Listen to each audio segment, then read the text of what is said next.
¿Empiezo? Sí, ya estamos en vivo. Ok, buenas noches. Estoy muy contenta de presentar este primer conversatorio del 2022-1, nuestro primer lunes. Vamos a tener varios más.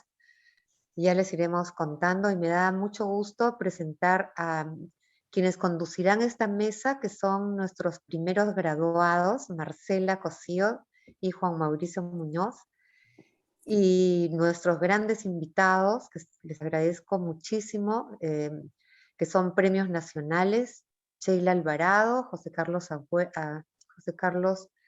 Agüero y Augusto Efio, nuestro alumno, que presento con mucho orgullo. Y bueno, los, yo voy a escuchar, acá me quedo con muchas ganas para asistir, así que Marcela y Juan Mauricio, adelante, tienen la palabra. Gracias, Giovanna. Bueno, hola a todos. Veo varios conocidos. Hola, ¿cómo están? Juan Mauricio y yo vamos a moderar esta segunda mesa de ganadores del Premio Nacional de Literatura. Una pequeña conversación. Tenemos a 3 invitados. A José Carlos Agüero, que es ganador del Premio Nacional de Literatura en categoría no ficción en el año 2018, con su texto Persona. Un texto que va entre el ensayo, el testimonial y la poesía experimental, si no me equivoco. José Carlos es historiador, es activista por los derechos humanos, investigador en temas de memoria y es además escritor, y también ha publicado Los Rendidos y varios poemarios que son un poco difíciles de encontrar. Y creo que Enemigo, que es del 2016, ese es más fácil de encontrar, ¿no es cierto, José Carlos? ¿Estoy bien? Sí, bueno, gracias por estar aquí, José Carlos. ¿Qué tal? ¿Qué tal? ¿Cómo están todos? ¿Cómo votan los muertos? También de José Carlos, si no me equivoco, que fue publicado el año pasado. Bueno, este es un conversatorio, vamos a conversar sobre literatura. Estoy acá con Chila, la voy a presentar. Chila es Premio Nacional de Literatura en la categoría Infantil Juvenil 2019, por un cuento y una canción. Ha sido nominada a los premios Eisner. Son premios importantes en la industria de las historietas, por ilustrar la novela gráfica Ciudad de Payasos, que bueno, es coautora con Daniel Alarcón, ¿no? En 2017 publicó El Vals de las Cometas, poemario ilustrado con el que ganó la Quinta Bienal de Poesía Infantil del Libna. Luego tenemos a Augusto Efio, que es mención especial del Premio Nacional de Literatura en la categoría cuento, en 2021, por Algunos Cuerpos Celestes. Además de esto, ha escrito los libros de cuento Lecciones de Origami, Dos Árboles, que incluye Lecciones de Origami, incluye el cuento del mismo nombre que ganó el Premio Copen en el 2004, y Dos Árboles y otras formas de internarse en la niebla, que fue publicado en 2011, ¿no? Que también incluye un cuento finalista del Premio Juan Rulfo de Radio Francia Internacional. Bueno, vamos a empezar primero con unas preguntas generales que les va a dar Marcela, y vamos, que sea como una conversación para que todos los que están con nosotros nos escuchen, pues, ¿no? Gracias por estar acá. Gracias a los 3 por estar acá. Vamos a empezar con una pregunta que que hizo en el conversatorio pasado nuestro compañero Jorge Luis Malpartida, que es una pregunta para todos, para los 3, y que nos pareció, digamos, importante e interesante para nosotros los estudiantes de la MED. Quisiéramos que nos cuenten cómo fue el proceso de escritura de sus proyectos, de sus libros, de los proyectos que resultaron ganadores, cuál fue su rutina, qué métodos siguieron, si tenían claro cómo iban a escribir esos libros y cómo los iban a ir construyendo.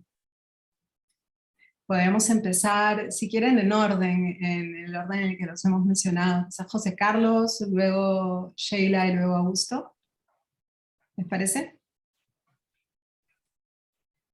Está bien, acá. Bueno, buenas noches. Para escribir persona, bueno, en primer lugar me tomó muchos años, me tomó varios años de organización de los textos que compusieron el libro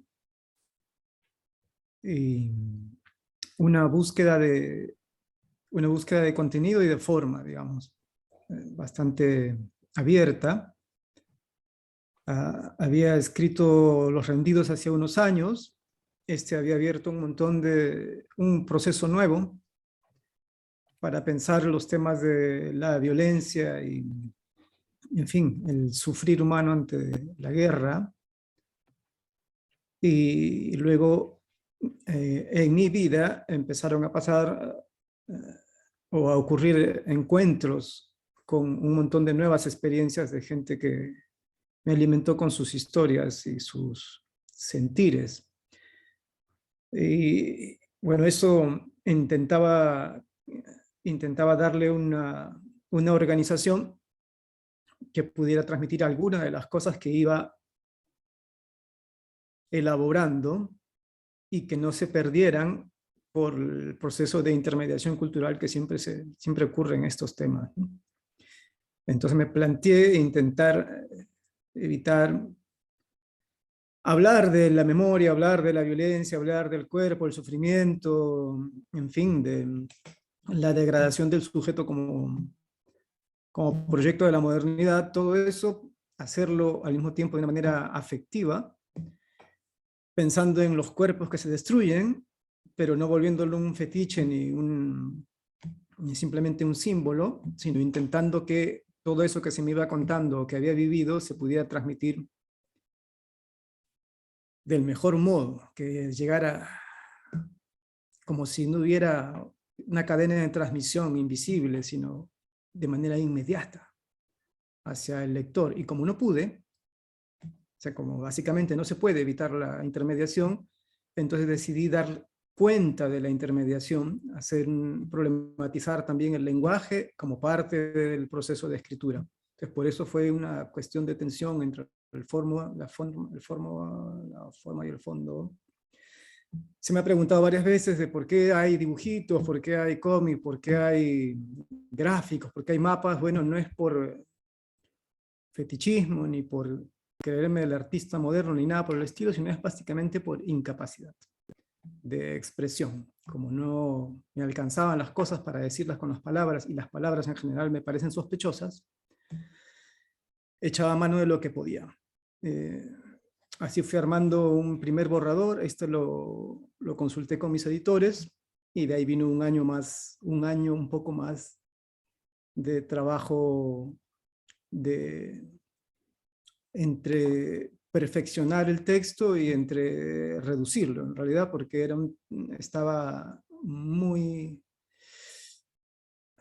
tenía demasiadas imágenes. Y aunque el Fondo de Cultura Económica fue muy generoso para aprobar un proyecto caro, era demasiado caro. Entonces teníamos que encontrar un punto medio entre las necesidades de expresión que me planteaba este libro, persona, y las posibilidades reales de editarlo y compartirlo.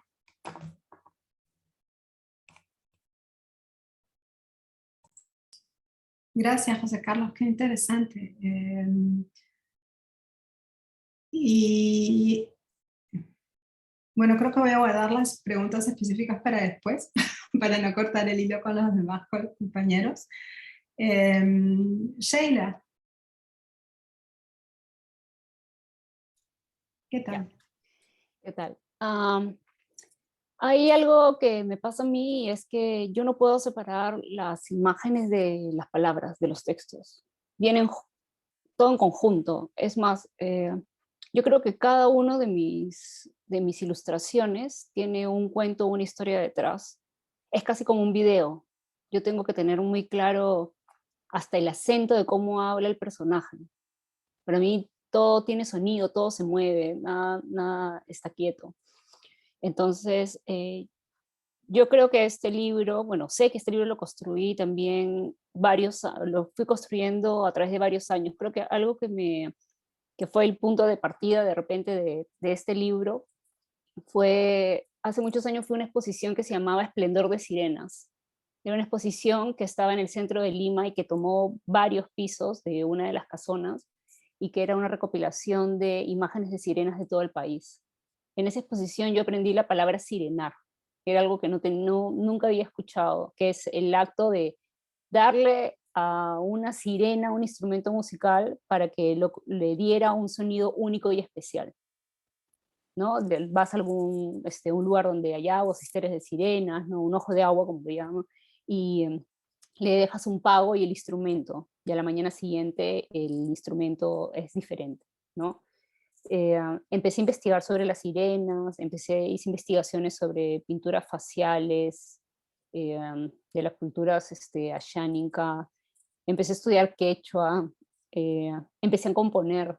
Es como que sabía que tenía que contar algo, pero no específicamente desde dónde partiría, ¿no? Ya a estas alturas no me preocupa mucho si parte desde la letra o el dibujo o el boceto o la música o lo que sea, pero esta canción fue parte de un grupo de canciones que compuse en un momento muy especial de mi vida porque yo tengo fibromialgia y en ese momento tenía una crisis muy fuerte y no podía dibujar, no podía hacer nada. Entonces empecé a componer música y a cantar en mi taller, es lo único que podía hacer. Y una de estas canciones tenía como una especie de videoclip en mi cabeza muy nítido que cada vez que la cantaba se extendía, pero no tenía el comienzo de la canción. Diré el comienzo del cuento. Ya estaba la canción, que es de donde parte todo el cuento, pero no tenía como las voces de los personajes. Y el proceso fue muy raro porque en realidad yo me estaba mandando a un concurso, el barco de vapor de SM, y estaba, según yo, arreglando un texto que tengo hace como 10 años, creo, pero no terminó de arreglar. Y 2 días antes de presentar el cuento, escuché la voz del personaje. La escuché clarísima, con el acento, escuché las voces de la sirena, escuché todo, y de pronto fue como que dejé de lado todo lo que estaba arreglando y simplemente empecé, escribí, boceteé, y lo hice por 2 días. O sea, no recuerdo ni siquiera cómo habré dormido conmigo, solamente sé que escribí, o sea, siento que este libro lo cociné por años en mi cabeza, luego encontré esa primera línea y simplemente escribí. Eh, Llegué les puedo jurar, creo que a las 11:50 de la noche a SM y vencí el plazo a las 12. Y el libro no ganó, pero obtuvo un puntaje muy alto y las editoras como que hicieron como el esfuerzo de sacarlo. Y luego vino lo difícil que fue realmente editar el cuento por un lado y las ilustraciones por otro, porque yo hago como muchos cuentos ilustrados o poesía ilustrada con muy poco texto. Además, este es el primer cuento largo dentro, bueno, para mí, ¿no? Que escribía. Nunca había pasado un proceso así de edición, texto e ilustración, ¿no? Y bueno, tuve la suerte de que el libro se publicó, le fue bien y que lo mandaron al concurso. Así que fue un proceso, mis procesos de producción son un poco extraños, pero sobre todo yo necesito esa voz que me dé las primeras líneas para empezar y que tiene que ser para mí muy, muy clara. Tengo que tener muy claro todo sobre el personaje. Genial, tenerlo todo claro antes de empezar a escribir. Sí, pero tengo que tener muy clara la voz del personaje en sí. Y yo creo que todos estos años de averiguar, investigar, hasta de ponerme a estudiar quechua fue súper importante para lograr entender el personaje, ¿no? Viajar, o sea, todas las investigaciones que tuvo sobre las sirenas, las historias, las leyendas, todo eso, como yo suelo decir, se cocinó por años y luego simplemente salió. Gracias. Y Augusto, ¿cómo fue para ti? Bueno, en mi caso también fue, creo que como lo ha comentado José Carlos, largo y tortuoso porque entre mi primer y segundo libro medían 13 años. Y después del primer libro, que salió en el 2006, creo que yo estaba un poco, como le suele pasar a los autores primerizos, que pecamos de barrocos, quizá, renegaba un poco de mi estilo.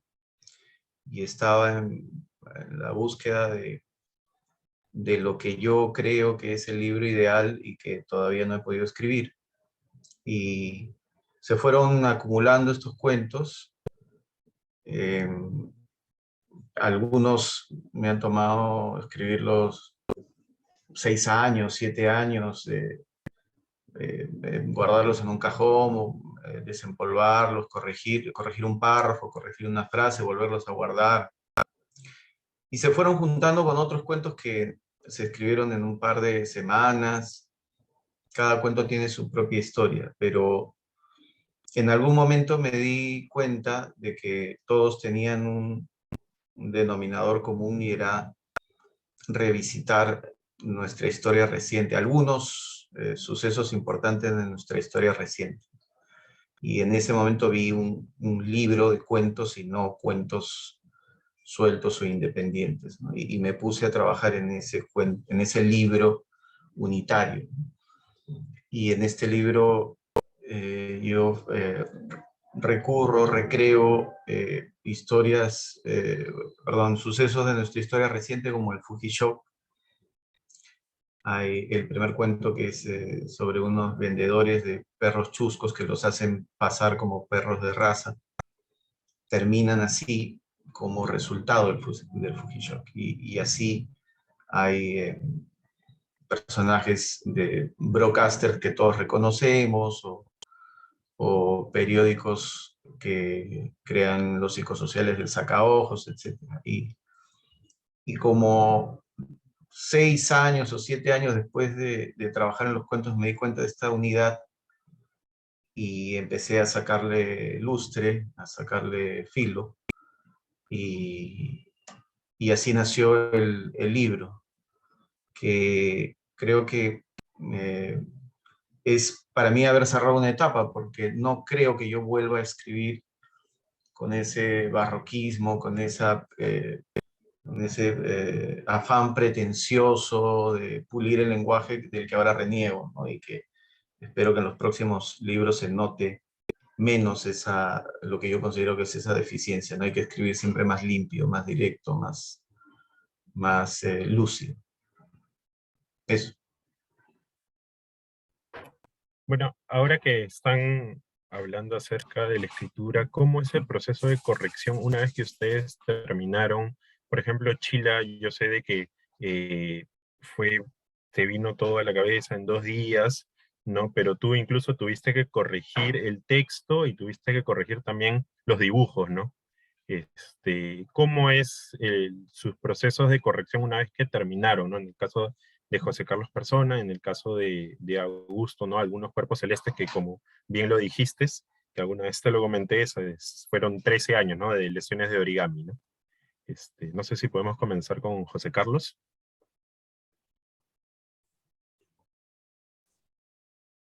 La corrección.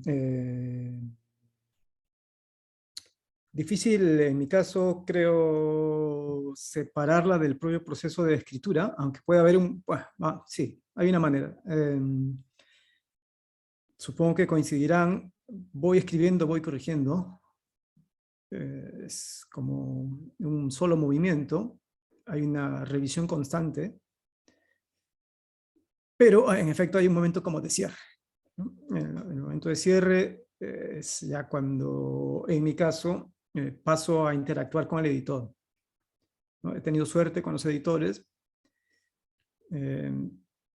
creo que me han ayudado mucho y todos han sido muy capaces, se han comprometido bastante con los propósitos de la escritura que estaba proponiendo, y han intentado enriquecer la propuesta y, digamos, demora. En mi caso es lento, porque no se trata como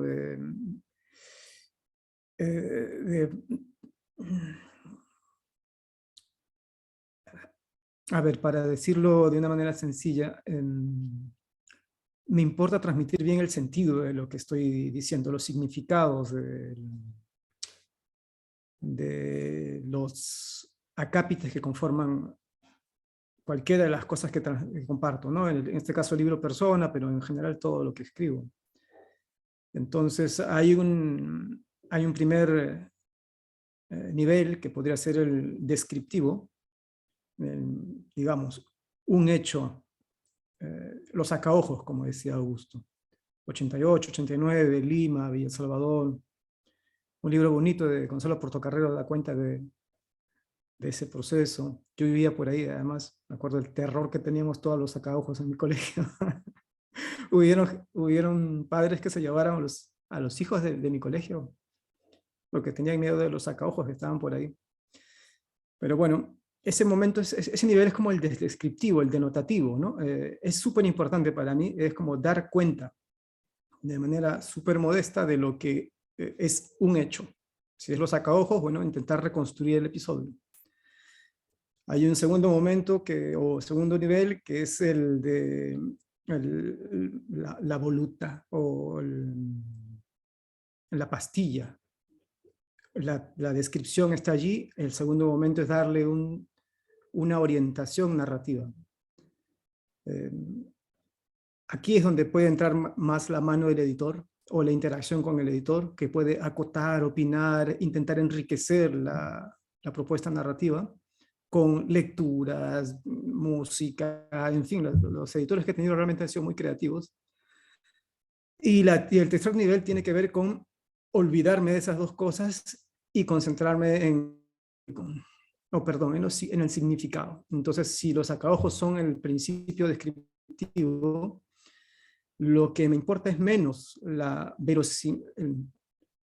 menos la transmisión exacta del proceso como se dio en Villa María del Triunfo y en Villa El Salvador entre el 88 y el 89, el proceso de rumor y terror de los pistacos nuevos a fines de esa década, o sea, la reconstrucción fiel, como lo que significó para mí y para posiblemente las personas que se vieron involucradas en lo que estoy contando. El significado me importa más entonces que la descripción. Y en ese momento hay bastante corrección, ¿no? Porque, como decía Semprún, se puede contar los sacaojos como Gonzalo Portocarrero, como Augusto, como muchos otros en su momento, como los periodistas de la prensa que le dieron cuenta, pero importa mucho, mucho cómo se hace para que, no solamente para que te crean lo que estás contando, especialmente cuando estás hablando de cosas tan límites como el desmembramiento de alguien, digamos, que son cosas de las que yo tengo que lamentablemente ocuparme, o la desaparición de un cuerpo y que al final la gente se quede con un pedacito de los huesos de sus desaparecidos en algún lugar de su jardín, cosas que no son ficción, sino son cosas con las cuales yo trabajo. No solamente entonces se trata de que sea verosímil ni de que esté bien descrito, sino de que importe posiblemente a alguien y que eso genere un proceso de reflexión abierto. No es la transmisión de una hipótesis, ni intentar ganar una discusión con un argumento, ni iluminar la verdad, sino iniciar un proceso de comunicación. Entonces ahí me demoro. Ahí me demoro y vuelvo, y vuelvo, y vuelvo, y podría ser infinito si es que no, en efecto, no existieran las buenas personas que se llaman los editores, ¿no? Que te ponen límites, plazos, tiempos, llantos, exigencias, rabias, cóleras. Listo, José Carlos, gracias. En tu caso, Chila. Bueno, como les conté antes, específicamente en el caso de este libro, primero lo escribí, ¿no? Lo escribí como una loca, o sea, casi entrada en trance. Creo que en el caso de todo lo que he escrito ha sido más o menos así también. Creo que lo escribo todo de golpe, ¿no? Pero tengo como primeros pasos, ¿no? Que yo llamo voltear las palabras, porque soy disléxica, así que la mitad de mi texto puede estar al revés. O sea, pueden haber cosas, no sé, palabras, o poner a veces pongo palabras que yo imagino que son ese objeto, pero no lo son. Y entonces tengo dos personas que me conocen y saben cómo hablo, conocen mi obra y que paso primero por ellas. Y creo que lo primero que hacen es voltear todas esas palabras, porque si no yo seguiría leyéndolas según yo bien, porque yo no las veo, ¿no? Después de que ellos voltean todas las palabras, es que yo empiezo a editar, en realidad, mi propio texto. Empiezo a releer con la voz en mi cabeza, con el sonido, ubicándome en el lugar donde estoy. Yo necesito, creo que hasta el sonido de las hojas cuando pisas, una cosa así. Necesito tener muy claro todo.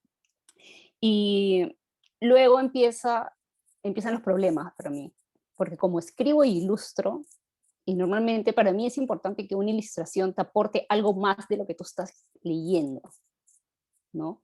Y a veces que te diga algo que no está en el texto. Entonces a veces tengo que decidir, ¿dejo la ilustración o dejo la frase? ¿Cuál aporta más? Dejo este fragmento y saco esta ilustración, ¿no? Entonces tengo que encontrar un balance entre estos dos para que todo dialogue bien. Y luego, digamos que ya vuelvo a mi grupo, mi pequeño grupo de apoyo, ¿no? Tengo dos amigos cronistas y escritores, y por el otro lado tengo gente de mi familia que suele ser la más cruel que los propios editores, en realidad.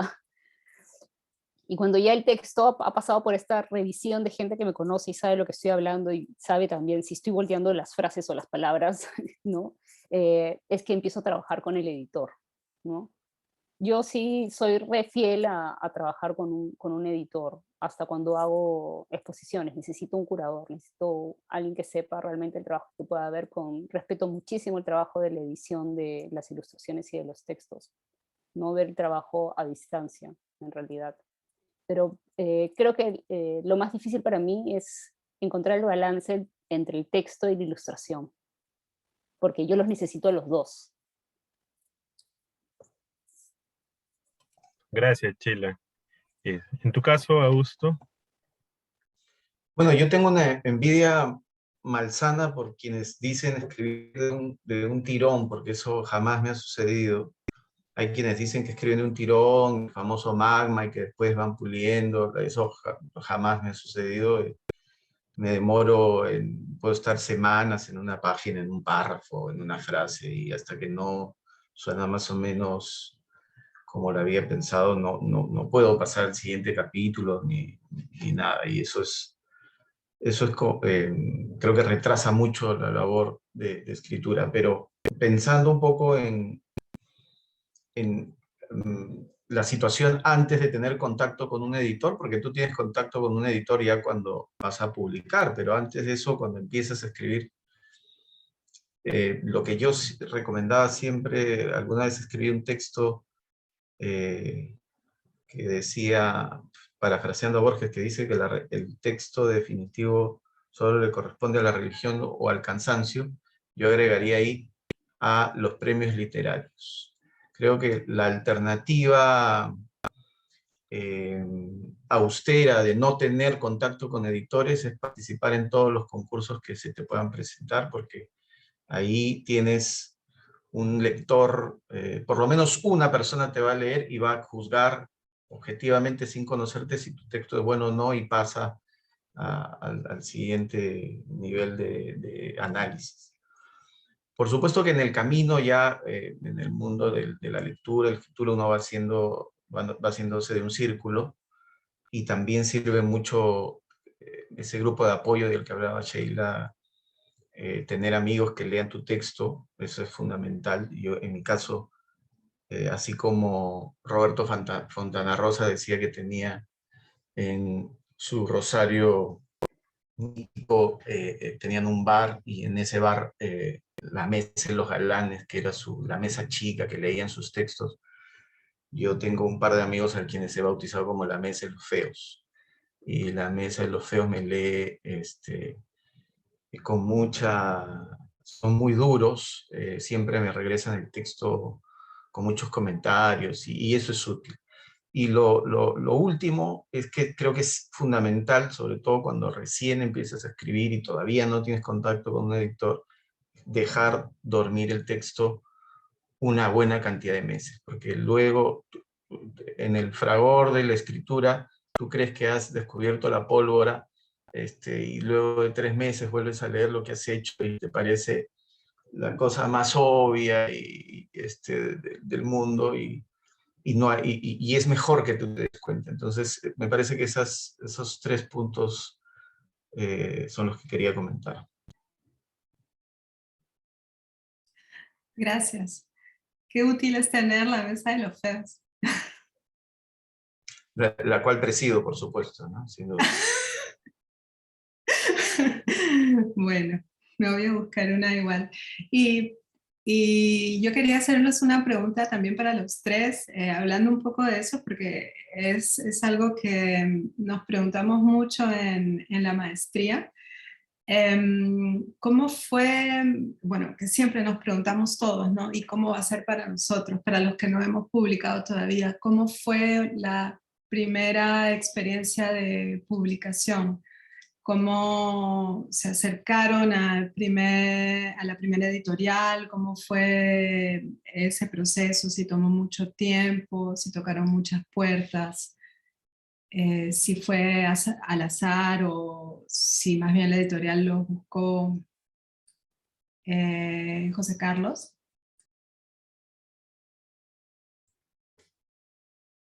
Depende del tipo de texto en el que me he visto involucrado, ha sido distinto. Como he publicado muchas cosas de ciencias sociales, en esos casos formaban parte de proyectos donde estaba incluido ya el proceso de publicación como resultado de las investigaciones. Entonces, ahí es otra línea, digamos, de vínculo con las casas que publican, sobre todo con el Instituto de Estudios Peruanos, pero también con ONGs. Entonces ahí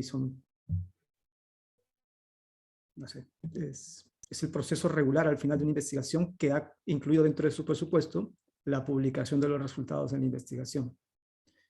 Entonces, esa es una manera. Creo que no hay mucho que contar allí.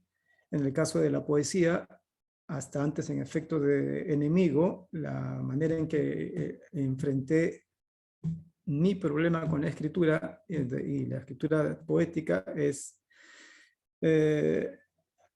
lo hice a través de editores que eran amigos personales y sin dar mayores señas de edición. No fue complicado tampoco, pero digamos fue complicado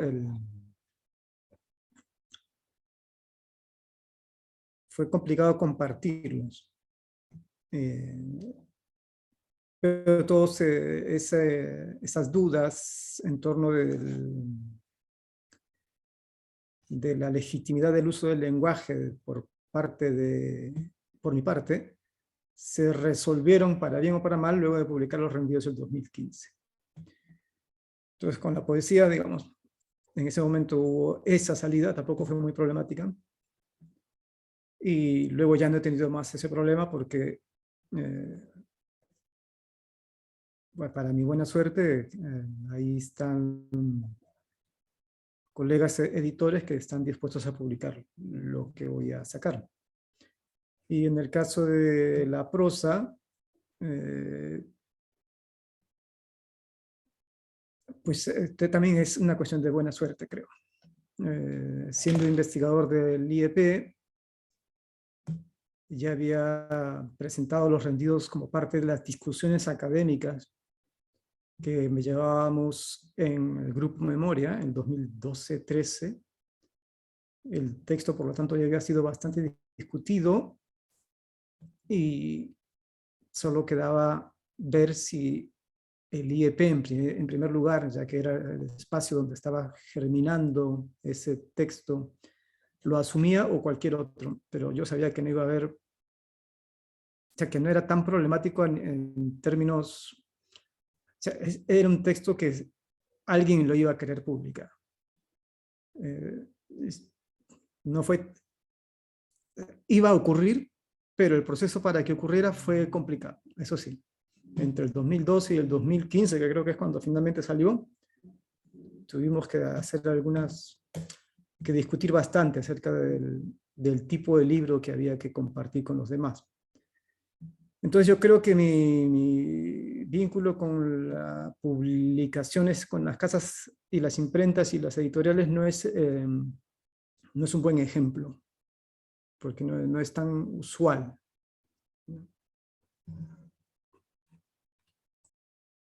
Ok, gracias. Sí, siempre nos da curiosidad saber cómo pasar esa primera barrera, ¿no? Nosotros los que hemos estado estudiando en la MEC. Sheila, ¿y para ti cómo fue? Para mí el camino fue un poco diferente porque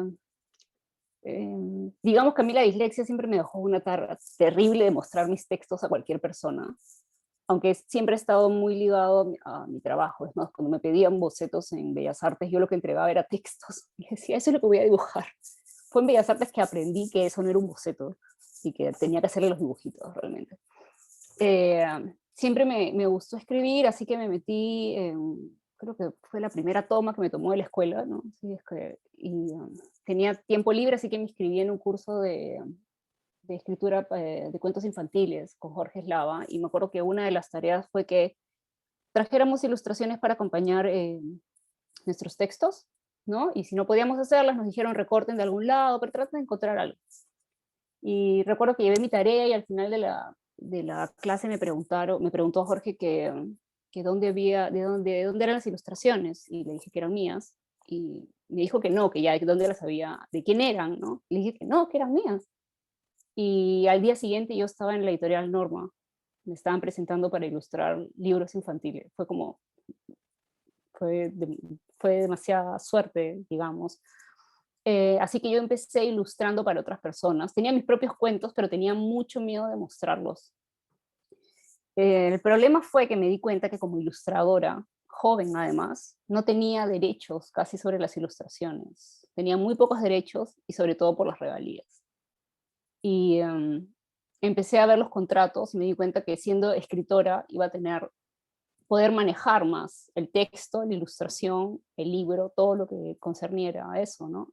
Y fue así que, bueno, ya estaba ilustrando para diferentes editoriales, y en Santillana conocí a Ana Loli, que estaba trabajando unos libros de educación, y le dije, oye, yo tengo un cuentito, seguramente está mal escrito, pero podrías leerlo, ¿no? Como que era la editora que más confianza me dio, y ya, me aceptaron el texto, y como que desde ahí empecé a pasar de una editorial a otra, ¿no? Creo que como ilustradora también entré a diferentes editoriales, y eso me dio chance de conocer diferentes editores, ¿no? Y ver también, de conocerlos a ellos primero como editores de ilustración y ver, no, ya, con este podría trabajar o no, de esta forma. De la misma manera, hice dirección de arte en Etiqueta Negra, y fue que conocí más cronistas y escritores, y luego fue lo que me ayudó también a hacer como un paso mucho más suave con las editoriales, ¿no? En los últimos años he trabajado de esa manera, creo. O sea, creo que hay varios proyectos que yo veo la editorial y digo, quiero publicar en esta editorial, ¿no? Me pasó así con poesía. Conocí esta editorial Paracaídas, que me encantó, y le dije, tengo esto, quiero publicar, ¿no? Y mis últimos proyectos fueron también así. Estoy terminando como unos 3 libros a la par ahorita, y los 2 últimos los voy a trabajar con Polifonía, porque conocí la editorial y dije, quiero que mi proyecto salga en esta editorial. O sea, ya es como que ya, siempre digo, no hay peor gestión que la que no se hace. Ni mando de frente a la editorial que quiero, hablar con el editor, escribo, es como necesito saber, no solamente necesito terminar el texto y las ilustraciones, necesito que el acabado sea parte de. Cuando yo creo un libro, o sea, yo lo armo desde la carátula, la guardo hasta la contratapa. Y el acabado de cómo va a salir el libro para mí también es importante, ¿no? Entonces, creo que en los últimos años estoy eligiendo las editoriales de esa manera, ¿no? Quiero sacarlo acá y no me importa si es una editorial pequeña. Me he dado cuenta que las editoriales independientes en realidad le dan mucho más cariño y atención a los libros que las grandes editoriales. Por lo menos en mi caso y las cosas que he podido ver, siento que a veces uno se emociona por las editoriales grandes, pero realmente no hay edición, no te dan el tiempo que deberían, ¿no? Los centros culturales y las editoriales independientes creo que realmente son la voz. Genial, gracias, Aina. Y bueno, antes de pasar a Augusto, quería decirle a los participantes que pueden ir preparando sus preguntas y ponerlas en el chat, ¿sí? Después de la respuesta de Augusto. Dale. De acuerdo. Yo quiero contar, creo que pensando un poco en quienes, como me pasó alguna vez, tenían ese problema con no encontrar puertas que tocar para publicar. Creo que mis dos libros han tenido suerte distinta. El primero se publicó en Matalamanga, cuando fue el boom de las editoriales independientes a inicios de los 2000. Y creo que la razón por la que Matalamanga se interesó en el libro, y yo considero que es un medio interesante para una alternativa a no tener editor o generar cierto interés, son los premios literarios, ¿no? Y alguna vez yo escribí un texto que se llama De profesión concursante, porque me presentaba pues, a todos los concursos de los que tenemos conocimiento, además todos los que estamos metidos en este tema, y por ahí, bueno, el primer libro, el cuento que le da el título al libro, ganó el Copé de Plata, pero además creo que quedé finalista del Caritas un par de veces, y así, y otros concursos, y fue la editorial que se interesó, y además lo que acaba de mencionar a Sheila, ¿no? La verdad es que nunca he vuelto a tener un trabajo de edición como lo tuve aquella vez con la gente de Matalamanga. Tan cuidada, tan profesional, no lo he vuelto a encontrar en ningún otro lado.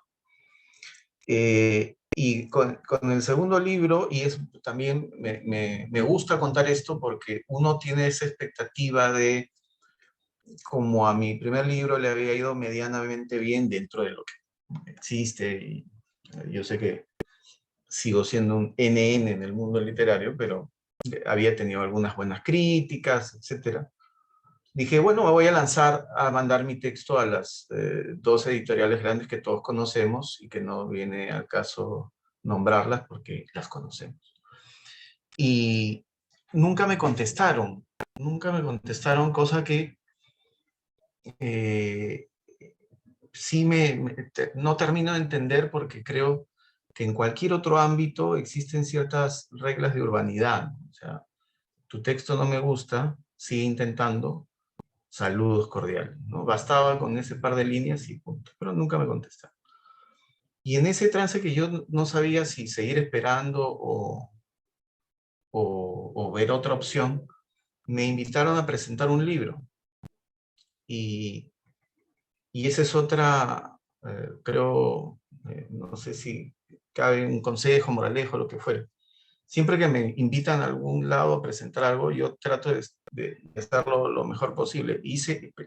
Preparé un texto que leí en la presentación del libro, y al final de la presentación se me acercó Germán Coronado, el responsable de Peiza, que le había gustado mi texto y me dijo, oye, ¿no tienes un librito entre manos?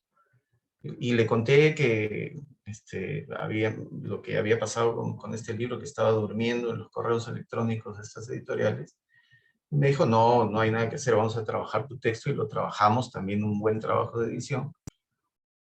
Y por eso el premio, o la mención en el Premio Nacional, que es una mención, a mí me dio gusto, no tanto por mí, me dio gusto por Germán, porque apostó por un libro que había sido rechazado.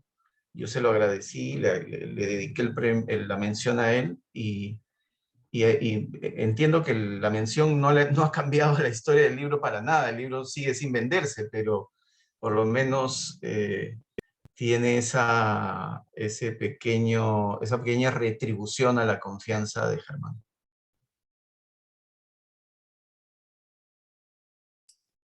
Bueno, Gracias. gracias, Augusto. María Luz Castañeda les hace una pregunta. Dice, ¿cómo lidiar con el apropiacionismo y la reescritura sin caer en el plagio?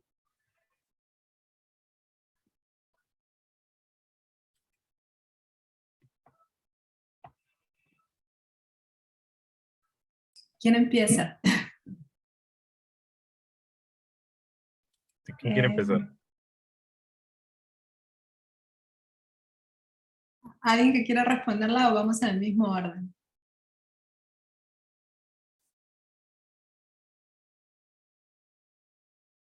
Sheila, creo que estás sin micrófono.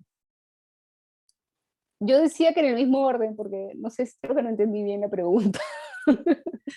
José Hay que Carlos, ¿tú repetir, vas? Juan Mauricio. Disculpen.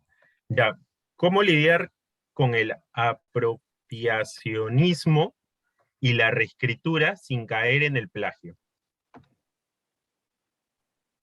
sea, ¿cómo lidiar con la reescritura sin caer en el plagio? Uno, que responda uno. Bueno, Sheila Viva, como no entiende la pregunta, me la manda. Dice. Soy disléxica.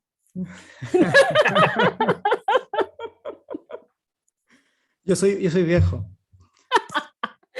Oye, José Carlos, yo creo que soy mayor que tú, por favor. No creo. Sí.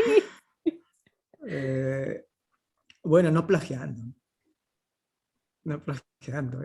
Bueno, la respuesta depende desde dónde se escribe y qué tipo de proyecto, creo. En ciencias sociales, básicamente, no plagiando.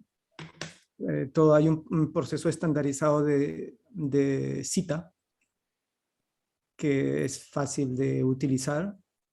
Y si no es fácil, hay muchos manuales para hacerlo de la manera adecuada. Y en el caso de, obviamente, que supongo que por ahí va la pregunta de la escritura creativa, la glosa, la referencia metatextual, el guiño,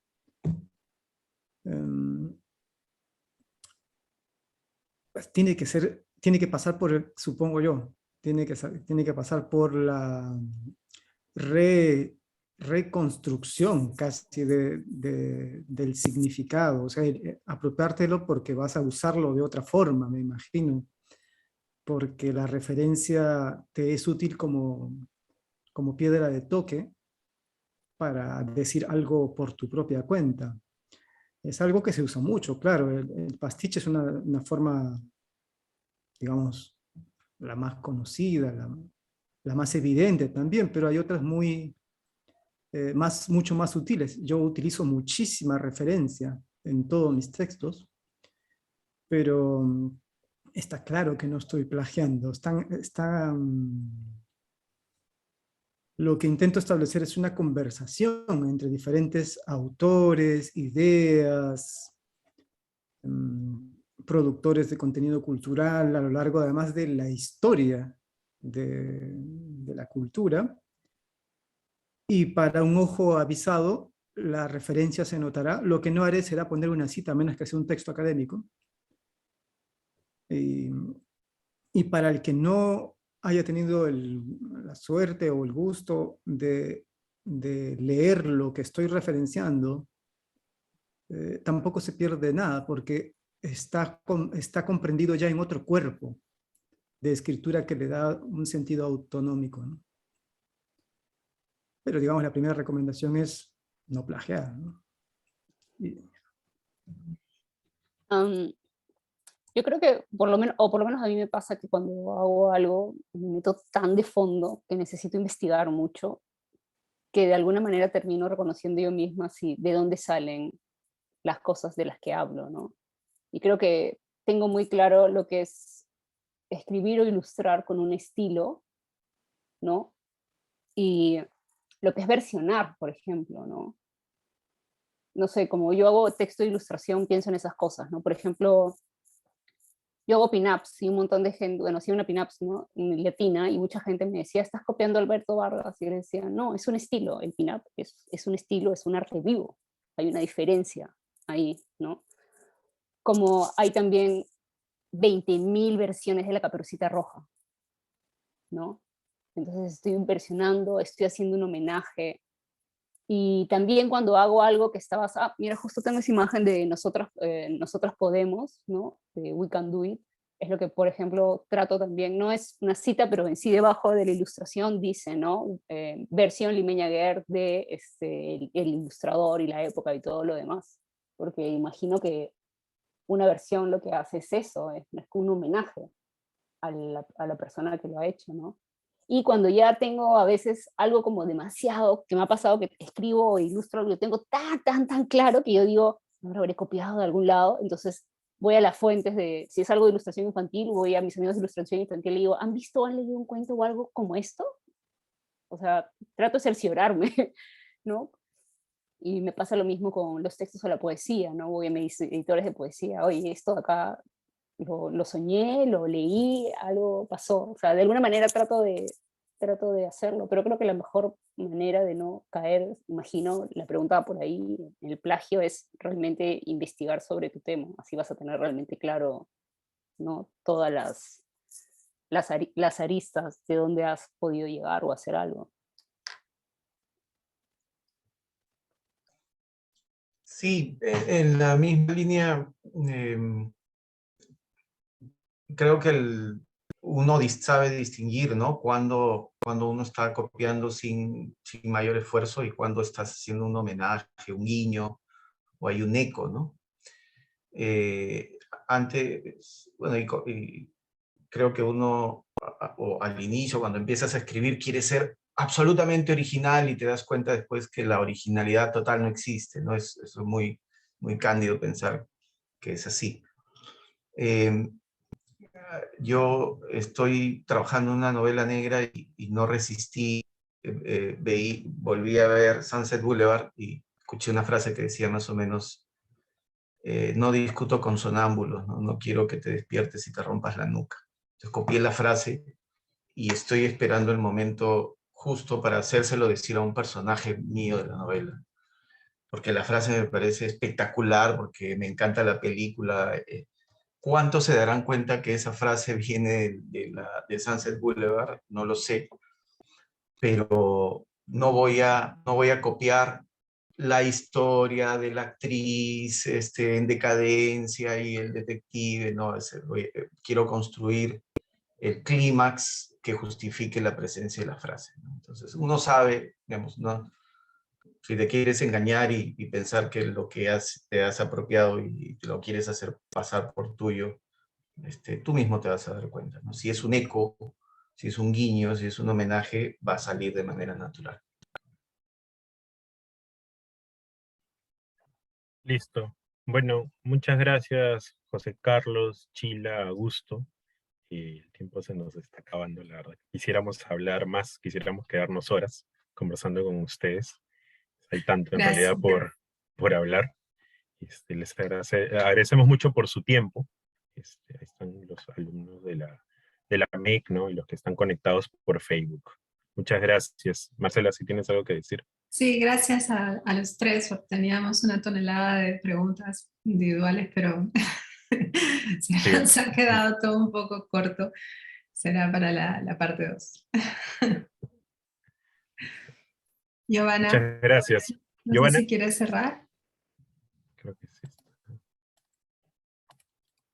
No, Creo que no. Creo que vamos a cerrar con Lucía. Sí, muchas gracias a todos y... No tenía voz. ahí está. Me habían muteado y me habían silenciado y me habían desaparecido de la imagen.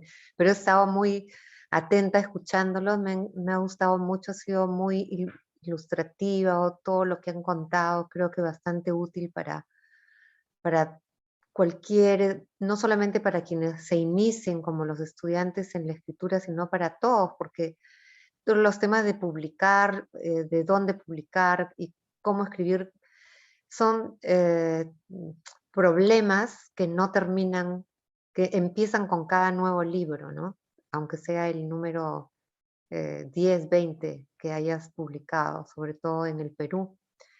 Y además, no solo, también tiene que ver con dónde ir, qué interés tienes y todo el proceso de la escritura y de cada texto, ¿no? Muchísimas gracias de verdad por sus intervenciones y sus aportes, los aportes de su experiencia. Esperemos vernos pronto. Gracias. Gracias, nos vemos. Chao, gracias. Chao, chao. Gracias, Juan Mauricio y Chao. Marcela también. Chao. Gracias por dejarnos moderar. Chao. Gracias. Gracias a todos los que han venido. Chao.